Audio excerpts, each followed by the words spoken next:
Transmite www.estopensamos.com para todo el Ecuador con la economista Cecilia Calderón, asambleísta, catedrática universitaria, economista. El tema del IVA ya está en vigencia a partir de este 1 de abril, empezó ya a cobrárselo, se lo subió del 12 al 15%. ¿Qué repercusiones tendrá en la economía? Y si es que efectivamente el gobierno nacional tendrá con ese ingreso recursos, sobre todo para hacer frente al tema de la seguridad. Bienvenida, buenas tardes. Muy buenas tardes. Tenemos que empezar diciéndole a los ciudadanos que los impuestos son herramientas económicas que tienen varios objetivos. Entonces, también es necesario señalar que parte de los impuestos o la contraparte de los impuestos son los subsidios. Impuestos y subsidios son dos herramientas tributarias necesarias a aplicar en una economía, pero hay que saber aplicarlas, cuándo aplicarlas y sobre todo para qué las queremos aplicar. El presidente nos ha dicho que aumenta el IVA, que es el impuesto al valor agregado, es un impuesto al consumo de bienes y servicios, porque necesita dinero para enfrentar la guerra que ha declarado aquí al país a mafias, especialmente del narcotráfico. Y efectivamente, como lo había propuesto, se lo aprobó el Congreso, la Asamblea, y él mandó el presupuesto de este año, pero los asambleístas le han regresado el presupuesto porque él ha puesto en la parte de los ingresos, ha calculado que el IVA va a darle como 1.500 millones, pero no ha puesto la contrapartida, cómo piensa gastar los 1.500 millones. Entonces ese es un primer problema, que los ecuatorianos no sabemos realmente en qué va a gastar, porque no está establecido en un presupuesto. ¿Ya? Los presupuestos deben ser publicados y este aún no ha sido publicado porque el presidente de la República no le ha contestado a la Asamblea. Aunque dice también la ley que si el presidente simplemente no le hace caso a la Asamblea, puede publicar el presupuesto, pero tiene que publicarlo. Y ojalá que cuando lo publique sí ponga cómo lo va a gastar. Yo tengo una gran inquietud como ciudadana. Si le va a producir 1.500 millones, ¿en qué va a gastar para enfrentar? ¿Para pagar a más soldados? ¿Para hacer más cárceles? ¿Para pagar a más policías? ¿Para cambiar el sistema de manejo de las cárceles e implementar procesos de recuperación y de rehabilitación de nuestros jóvenes, que son los... Él dice que más de 10.000 personas tiene presas, no sabemos dónde las tiene estas personas y qué está haciendo con ellas, porque también nos han dicho que de los 10.000 que han cogido, solamente unos 2.500 están procesados, que el resto no, entonces no sabemos y eso me preocupa. Me preocupa también que esta guerra interna no es algo que cambia de la noche a la mañana, porque hay causas que son estructurales. Tenemos que, como parte de este plan de buscar una nueva sociedad con justicia y paz, con equidad y solidaridad, tenemos que mejorar el sistema educativo, porque allí está el futuro del Ecuador, en los jóvenes, en los niños, donde necesitamos una educación fortalecida en valores humanos y en valores cívicos, en conocimiento de sus derechos y en conocimiento de sus responsabilidades. Y no vemos nada que apunte a eso.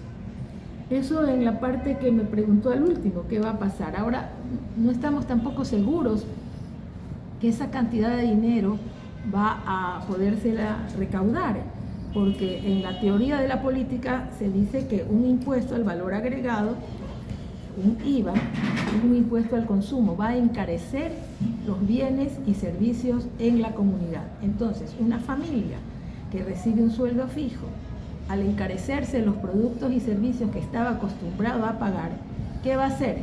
Va a comprar menos. Entonces se reduce el consumo. Es decir, la capacidad adquisitiva de las familias va a decrecer. Pero esto también trae como consecuencia que las familias decidan, bueno, voy a comprar esto, pero esto ya no compro.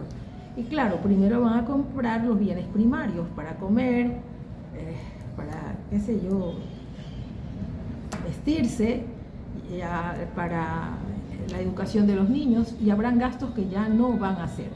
Las empresas que ofertan esos bienes y servicios que ya no son de primera necesidad van a ver disminuidos sus ingresos. Entonces esas empresas van a decir, tengo que bajar costos porque de lo contrario quiebro. ¿Y por dónde se quiebra siempre la soga? Por los más débiles. Es decir, si tengo que bajar costos, probablemente yo le digo a 3, 4, 5, 10 empleados, lo siento mucho, ya no puedo seguir pagando tu salario. Entonces, como una consecuencia indirecta, es que podría aumentar el desempleo, que en estos momentos es bastante alto y es un problema social muy fuerte. Lo vemos reflejado en las calles, ¿ya? La cantidad de gente que ahora trata de vender cualquier cosa en la calle, los que duermen en la calle, y la cantidad de jóvenes que quieren migrar porque no tienen aquí oportunidades. Entonces esos son problemas que esperamos tengan una respuesta. En el marco de lo que es la consulta popular economista, ¿qué es lo que más le llama la atención en cuanto a si es pertinente o no hacer esta consulta? Bueno, siempre he pensado que hacerle la consulta popular en estos momentos era impertinente, usando la palabra esta. No es pertinente, especialmente en una situación de guerra en la que estamos, donde no hay una claridad ni tranquilidad para tomar decisiones. En segundo lugar, porque eso tiene un costo y han estado como regateando, mira, el costo es tanto, pero dame tanto, pago tanto. Hemos visto regatear públicamente el valor de la consulta, pero ese dinero se lo necesita para otras cosas. Hace poco hablábamos de lo del IVA, pero me olvidaba de decir que no solamente es para enfrentar esto, porque toda la crisis fiscal es tan grande que está el sector público sin recibir sus sueldos y salarios. No se le ha pagado la cuota mensual al Seguro Social. Los municipios están que truenan porque no pueden pagar ni siquiera sueldos y no pueden pagar a los contratistas. Está paralizada totalmente la inversión pública. Entonces todo eso repercute en el empleo. Y con tanto gasto por pagar, tanta deuda, encima estamos en esto que tampoco son preguntas trascendentes, porque todas ellas implican una decisión de aquí a 1, 2, 3 años, porque hay un grupo de preguntas que lo que dicen es que quieren que se cambie ciertos artículos de la Constitución, pero para cambiar artículos de la Constitución son procesos largos, y otras porque tienen que ir a cambiar leyes, y ese también es un proceso no tan largo. Pero entonces, ¿por qué directamente no se plantean las leyes? Y nos ha dicho, es que esto es imprescindible porque de lo contrario no vamos a tener a los militares colaborando en las cárceles y en las calles. Entonces, también me parece irresponsable decir eso, como que la labor de los militares en un país, de las Fuerzas Armadas de un país, que es cuidar la soberanía del país, se reduzca a cuidar cárceles y a cuidar calles. Entonces, y si eso fuera necesario, ya lo están haciendo. Y mira, claro, acaba de terminarse el estado de excepción, o se terminará en estos días, pero igual van a seguir en las cárceles, porque ya analizó la Corte Constitucional y ve que con la Constitución que tenemos, con las leyes que tenemos, sí pueden prestar este servicio. Entonces, ¿por qué nos están mintiendo? Personalmente, yo sí creo que debe haber un gran debate nacional, ¿no?, de los mejores pensadores, civiles y militares, sobre el papel de las Fuerzas Armadas hoy. Porque cuando se habla de soberanía, la palabra soberanía antes tenía una sola concepción, que era cuidar el territorio, la tierra. Después se amplió a cuidar el mar, después se amplió a cuidar tierra, mar y aire, ¿no?, lo que está sobre nosotros, atmósfera. Pero después también Estamos hablando de soberanía alimentaria, de soberanía cultural, de soberanía energética, de la soberanía de la información.